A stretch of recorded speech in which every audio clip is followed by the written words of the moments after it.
Muy buenas noches. Muchas gracias por acompañarnos aquí en el estudio de México Social en el 11. Estamos aquí en el estudio porque, sin duda, una de las preocupaciones que está en todas partes está relacionado con esta nueva palabra que de pronto surge, el coronavirus. Y creo que es importante no perder el foco de que nuestro país, históricamente, siempre enfrenta una realidad. La letalidad, las enfermedades que generan las enfermedades respiratorias agudas. Y por eso agradezco mucho a la doctora Celia Puche que esté aquí, que ella es directora del Centro de Investigación de Enfermedades Infecciosas del Instituto Nacional de Salud Pública, que nos puede dar un recuento, Celia, de cuál es la situación, porque, nuevamente, lo comentamos antes de entrar al estudio, por hablar del nuevo virus, dejamos de mencionar el gran desafío, pero también la realidad de que muchas personas, muchas familias se están enfrentando ahorita, pues una situación, digamos, de enfermedades infecciosas respiratorias grave, aguda, y creo que debemos seguir señalando. Por eso, muchas gracias, Celia, por estar ahí. ¿Por qué no nos hablas en general de este gran tema para centrar, y después ya hablaremos sobre el coronavirus, pero hablemos primero de la gravedad y el reto que tienen las familias, los hogares, los gobiernos, el gobierno federal, de tratar de reducir la mortalidad, la enfermedad de estas enfermedades respiratorias? Bueno, primero que nada, muchas gracias por invitarme para estar en el programa, porque es muy importante dejar los mensajes que usted acaba de mencionar.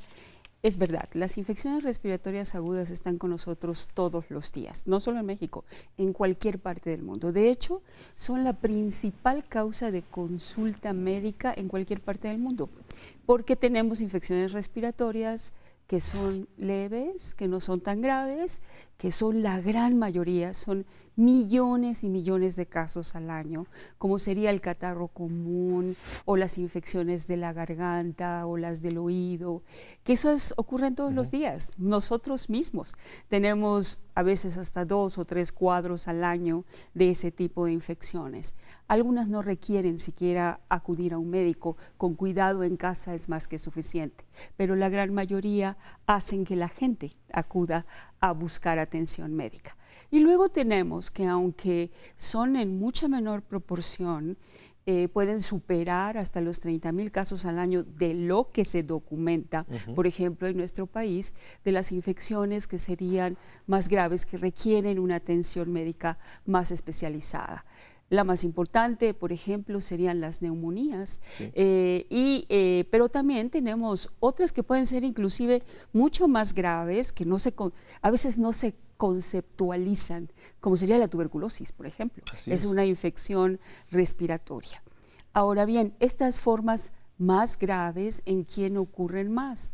Ocurren en lo que se llama poblaciones de riesgo, es decir, aquellas personas o que son niños muy pequeños, y sobre todo que no han recibido la vacunación oportuna que existe para prevenir estas infecciones, como la vacunación contra el neumococo, o personas mayores de 70 años de edad que con los años se disminuyen las defensas y pueden hacer más predisponente, o las que tienen una enfermedad de base. Sí. ¿Qué es una enfermedad de base? Ser diabético y no estar controlado, tener una hipertensión no controlada, tener infecciones más graves como sería un cáncer o estar en tratamiento que debilitan las defensas, o los fumadores crónicos que han llegado a tener enfermedad pulmonar obstructiva crónica, los asmáticos o los que tienen muchos problemas de alergias más graves o severas relacionadas con vías respiratorias.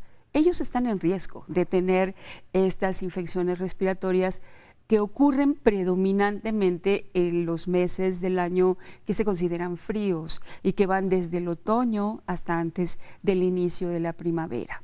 Y entre esos estaría también la influenza. Y eso, la paradoja es que de pronto la ola mediática habla solo de una de las enfermedades como una posibilidad y una probabilidad, coronavirus, y dejamos de hablar de la enorme realidad de esto que nos dices. Los datos, tú me corriges, tú eres la investigadora es reconocida. Estamos hablando casi 25 millones de mexicanos que tienen enfermedades respiratorias o infecciones agudas. O sea, 1 de cada 5.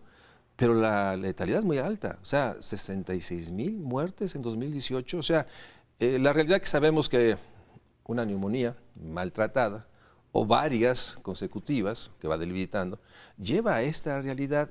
Y en el fondo están 2 puntos que me gustaría tu opinión. Uno es la capacidad, digamos, deja ponerlo en términos muy operativos, el número de respiratorios, aparatos respiradores que están en los hospitales, que permitan ayudar a la gente, o sea, especialistas. Y lo otro es un asunto que parece ser que se fue diluyendo. Las acciones que tenemos que hacer todos en los hogares, que después de la pandemia de N1H1, ¿no?, parece ser que nuevamente se pierden, y esta parte de la prevención está asociada a esta realidad de la erosión de capacidades, digamos, y la situación del transporte público, la cantidad de gente que de pronto está en las estaciones del metro, en fin, háblanos de las 2 dimensiones. Uno es la capacidad institucional para atender casos agudos, y otra es la población que, 1, no reacciona a tiempo, 2, no tiene medidas preventivas, y 3, ciudades como estas, digo, el contagio es muy complicado decir, ponte gel. Bueno, es que no hay gel. Sí. Y yo quería agregar una más, que son las características de cómo se transmiten estas enfermedades. A ver, sí. Es bastante fácil porque se transmiten por las secreciones respiratorias. Secreciones que nosotros podemos sacar hasta al hablar. ¿Sí? No necesariamente, no es solamente, el estornudo es más, ¿sí? Es como un spray de cosas, pero hasta al hablar. Y nosotros inconscientemente nos vamos tocando ojos, nariz, y posteriormente tocamos pasamanos, cosas, y tienen ciertas horas de vida estos virus aún en superficies inertes. O sea, es muy fácil, y esto se propaga más cuando hay más cantidad de gente que convive más cercanamente. Entonces, como usted decía, en esta ciudad donde hay un transporte público que mueve millones de gentes, solamente el metro, y sin hablar de los otros transportes públicos, o las escuelas, las universidades, o los grandes consorcios empresariales donde la gente convive mucho, eso es mucho más fácil para que se transmitan estas enfermedades. Y por eso es muy importante lo que usted mencionaba, lo que la población misma tiene que hacer para protegerse de cualquiera de las infecciones respiratorias. Déjame hacer un corte aquí y regresamos para seguir hablando sobre el enorme desafío de las enfermedades respiratorias que tenemos en el país.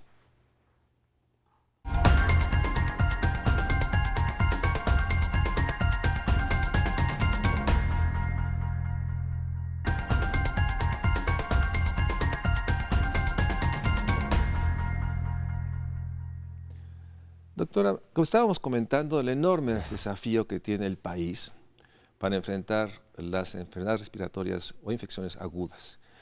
Platícanos sobre las otras dimensiones, o sea, las capacidades institucionales, la realidad de que, haznos un recuento, ¿sí se fortaleció la infraestructura o la capacidad después de la N1H1? Indudablemente, después de la pandemia H1N1, sí se fortalecieron las capacidades y se aumentó, por ejemplo, el número de ventiladores que dan respiración asistida a los casos graves, más graves de los que hemos estado hablando, pero que estos tienen que ser manejados en unidades de cuidados intensivos, en lo que se llama terapias intensivas, en hospitales que tienen cierto grado de especialización. Desde luego hace falta, eso no es suficiente. Podemos decir que estamos mejor de lo que estábamos antes de la pandemia del 2009, pero es insuficiente porque pues las necesidades van creciendo, las necesidades de atención van creciendo, y es muy importante volver a hacer este recuento para definir bien, que es algo que se ha estado haciendo recientemente, para poder saber cuáles son las necesidades faltantes para enfrentar lo que vivimos cada año y lo que se vive en situaciones de emergencia como la que nos tocará hablar posteriormente. Y en ese sentido, pues la población realmente, cuando tiene una situación, digamos, que rebasa cierto nivel de tolerancia ante la angustia de de que alguien, un hijo, un abuelo, un pariente esté enfermo, pues recurre al primer nivel. Y en este país el primer nivel son las farmacias que tienen Sí. algún doctor. Y mi pregunta, bueno, mi duda es si realmente tienen la capacidad de identificar y diagnosticar, porque creo que desde ahí se genera un proceso que parece ser que toda enfermedad tiene una medicina y no es así, según me has Sí, comentado. así es. La gran mayoría de las infecciones virales, como son los catarros comunes o las infecciones de la faringe, que son producidas por virus, no tienen un tratamiento específico. Y estas tienen una evolución natural de curación sola, se curan Sí. solas. En poco tiempo, estamos 3, 4 días con febrícula, malestar general y se soluciona el problema y no pasa a mayores. Y eso no requiere más que tratamiento que se llama sintomático, para las molestias, para el dolor, para la fiebre, estar en casa, descansar, etcétera. Pero se abusa, por ejemplo, mucho de los antibióticos que realmente no se requieren en este tipo de infecciones. A veces es más fácil prescribir un antibiótico Ujú. que alertarle al paciente o a la persona que está frente a nosotros que hay signos de riesgo. ¿Qué es lo que tiene que tener en cuenta la persona para acudir ya a un hospital? Porque esto se está agravando. O sea, si la fiebre incrementa y dura más de 3 o 4 días, la tos se vuelve muy productiva, hay dolor en el pecho, dificultad para respirar, esos son Tú datos, dirías que con eso son datos, digamos, datos de alarma para ir ya para con... ir y acudir a un hospital y no seguir automedicándose en casa solamente. Unas de los datos, por ejemplo, que existen en influenza, si podemos Sí, por pasar favor, a sí. hablar, que esta es una temporada de influenza, todavía estamos en una temporada de influenza. Normalmente en el hemisferio norte es de octubre a marzo, aunque ahora vemos que hay parámetros Ujú. diferentes dependiendo de las regiones, inclusive en nuestro país. Pero esta temporada, por ejemplo, ha sido muy larga, empezó muy temprano en octubre, todavía sigue con una transmisión considerable, aunque en las últimas semanas se ha empezado a ver, hay 143 muertes confirmadas de influenza en esta temporada, hasta el último boletín epidemiológico, que es el del viernes pasado. O sea que tenemos datos fuertes de que tenemos una enfermedad que la vemos cada año, que Sí, que no. vivimos con ella cada año y que todavía la población y muchos médicos no están conscientes de la importancia de dar ese buen diagnóstico, el tratamiento en quien lo deba llevar, que son los de mayor riesgo, y enseñar a la población los signos de alarma para acudir O sea, hay oportunamente al una médico. manera que, de una manera se pierde la enorme riesgo, reto que estamos viviendo, pero por otra parte está esta, no sé si discusión entre vacunarse o no vacunarse, porque Sí, hay algunos que dicen que se pusieron la vacuna estacional y con eso, pero otros dicen, no, me la puse y me dio, y hay toda una, yo diría, confusión, falta de información, y yo no sí. sé si disponibilidad, pero la población no tiene claridad sobre estas vacunas para las influencias, en plural, y que están teniendo, pues, yo no sé si es un repunte, pero se mantienen en niveles muy Mira, alarmantes. ocurre cada año. Ujú. Realmente no le damos la importancia, pero ocurre cada. Hay estaciones más altas Sí. y esta ha sido una estación alta. Le puedo decir que de los 143 defunciones de este año de influenza, Ujú. se ha documentado que el 96% no estaba vacunado. Y se ha demostrado a nivel internacional que uno de los grandes beneficios de la vacuna de influenza es proteger contra las formas graves y disminuir la mortalidad, particularmente en los grupos de riesgo. Cierto que siempre hay algunas reacciones adversas, pero creemos que se ha mitificado más que la realidad de decir que me siento peor a que si me diera influenza. Está demostrado el beneficio Pero de hay la disponibilidad vacuna. de esta vacuna. Es una Sí, vacuna hay 30 millones de dosis o poco más de 30 millones de dosis al año que la Secretaría de Salud Federal adquiere y se distribuye a los diferentes estados, que está enfocada en la vacunación a los grupos de riesgo, es decir, no abarca a toda la población. que serían los... Están los niños menores de 6 años, los individuos mayores de 60 años y cualquier persona que tenga una enfermedad de base debilitante y están descritos en todos como son los que ya le había mencionado ¿Y previamente. esta vacuna es para un tipo de influenza o para todas? No, lleva la que actualmente se distribuye en la Secretaría de Salud Federal, es la que más se distribuye en el mundo, que tiene 3 tipos de virus, Ujú. 2 comunes del tipo A, que es el H3N2, y el H1N1, que conocemos ya como el pandémico 2009, y tiene una de tipo B. También existe en distribución o registro en México de una que se conoce como, que tiene 4 serotipos, 2 de B. Sí, ¿por qué?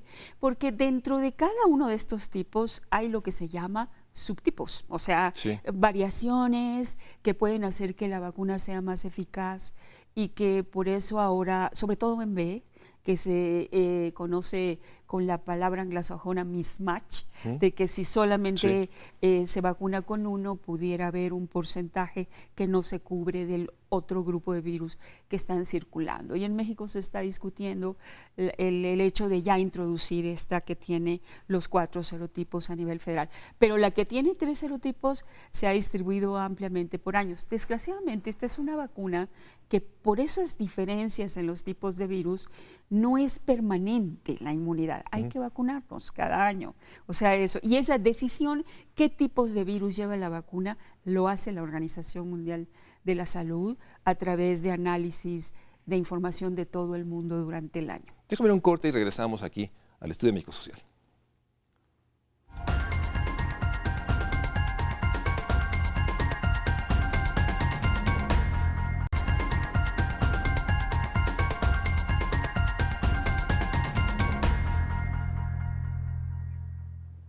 Seguimos con la doctora Celia Alpuche del Instituto Nacional de Salud Pública. Bueno, finalmente coronavirus se ha vuelto un tema mediático. Todos, lo comentábamos en el corte, sorprendidos de la capacidad del gobierno chino de cuarentena de ciudades enteras, construcción de hospitales, la estigmatización de todo lo que es chino o que parece chino, ha generado, o sea, yo he oído comentarios en las redes de que me senté junto a un chino. Y eso está generando otras reacciones. ¿Cómo has visto este proceso? ¿Cómo lo observas? Y la pregunta, obviamente puede llegar y va a llegar a México. Danos un panorama. Sí, yo creo que lo primero que debemos de decir es que esta es una nueva enfermedad infecciosa emergente que aparece en este siglo, que ya son muchas.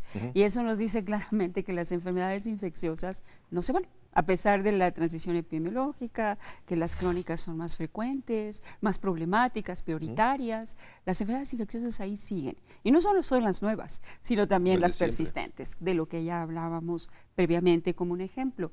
Este es un ejemplo más. Y el otro ejemplo importantísimo es esta interacción que existe en la salud humana, animal y ecosistemas, que sigue siendo un gran reto mundial. O sea, de cómo estos microorganismos adaptados a animales, que pueden ser silvestres o pueden ser pasan de silvestres a domesticados y a veces domésticos a humanos o a veces de silvestres a humanos, dependiendo de cómo el humano se mete en la vida de los animales silvestres. Y cuando estos microorganismos que están adaptados colonizan, muchas veces ni enferman. A veces sí enferman animales y empezamos a ver animales muertos, pero en otras ni enferman. O sea, solo están ahí, de repente brincan al humano y esta genética les permite adaptarse al humano y adaptarse con mayor virulencia, de producir una enfermedad. Y más cuando se pierde cuando se adquiere la capacidad de transmitirse de humano a humano. ¿Sí? Y esto es exactamente lo que pasó con este coronavirus una vez más. ¿Sí? Ya los coronavirus se conocen como que infectan y colonizan a muchos mamíferos y aves, ¿sí? Y algunos de estos predominantemente han sido los murciélagos o como en el caso del SARS, que se sabe que, Sí. bueno, se supone que provino de Sí. ahí, y el otro es el MERS, es el otro coronavirus que salió más recientemente, que es el síndrome respiratorio de Oriente Medio, o sea, que está en países árabes, y que ese se supone que el intermediario fue el camello, aunque no está totalmente determinado. Y en este caso es un nuevo virus que empezó a producir infecciones respiratorias y que llamó la atención cuando empezaron a haber neumonías graves en los hospitales que estaban llegando con mayor frecuencia de lo normal. Y lo asociaron a un punto que era un mercado de pescados y mariscos en esta provincia especial de Hubei y en esta ciudad de Wuhan en China, ¿sí? Pero muy probablemente existían ya muchísimos más casos, porque además este tipo de enfermedad que produce este nuevo coronavirus tiene lo que se llama espectro de enfermedad muy amplio, que puede ser desde muy asintomático, la gran mayoría de los casos son leves, es una infección respiratoria, y un menor porcentaje, aproximadamente el 20% hasta los datos que hay ahora, y el 2%, o sea, el 20% puede llegar a una neumonía y requerir una hospitalización, y el 2% llegar a fallecer, ¿sí? Entonces, precisamente esto de que se transmite humano a humano, de que es leve, hace más fácil que se disemine, porque mucha gente que no se siente enferma sigue caminando en la calle, sigue en contacto con todo el mundo. Entonces, probablemente cuando se empezó a ver el problema a fines de o sea, empezando ya este año, realmente ya existían muchísimos más casos. Entonces, las medidas que se están tomando son algo drásticas para tratar de mitigar el problema, pero tenemos que tener en cuenta que por las características que platicamos, como ocurre con influenza y como ocurre con otros, es muy difícil controlar a cero por las circunstancias de la transmisión. Entonces, estas medidas exageradas, drásticas, son para tratar de controlar este problema, que hasta cierto punto es imposible decir que se va a controlar del todo por las características de lo que ya decíamos. O sea, hablar ahorita de que hay casi 38,000 casos confirmados hasta los datos de la Organización Mundial de la Salud de anoche, ¿sí? Que seguramente al rato salen muchos más, y la cantidad de muertos que se hablaba de 800 y tantos, pero que si oye uno en las noticias ya son más de 900, habla de la magnitud, es una pirámide. Y entonces la base son los leves, que no los vemos todos, y la puntita son los más graves. Lamentablemente el programa se nos acaba. Yo te quiero agradecer muchísimo porque nos has orientado sobre la complejidad y sobre que este nuevo virus, que sin duda está, y que es uno más, seguramente habrá otros, pues debe ser toda una llamada de atención para fortalecer todas las acciones preventivas y toda la orientación a la población, porque no podemos estar hablando de algo que sin duda puede llegar, y que si el sistema de salud, su capacidad epidemiológica sigue atenta, bueno, habrá, esperemos, la capacidad de... Pero no depende solo del sistema de salud, depende de la población que tenga orientación, información y que tenga hábitos, ¿no? Y en ese sentido creo que lo más importante es pues no automedicarse, no tomar antibióticos cuando son realmente necesarios, y poder realmente enfrentar el tema de las enfermedades respiratorias, las infecciones, que sí son un gran desafío para el sector salud. Claro, yo creo que ahorita en esta fase nosotros estamos en tratar de detectar lo primero que entre. O sea, eso es lo importante para poder tener medidas de mitigación. Y lo está haciendo la Secretaría de Salud, y ese es un ejemplo de que sí mejoramos después de 2009, porque tenemos esas capacidades ahora desde muy temprano. Y la otra es la población.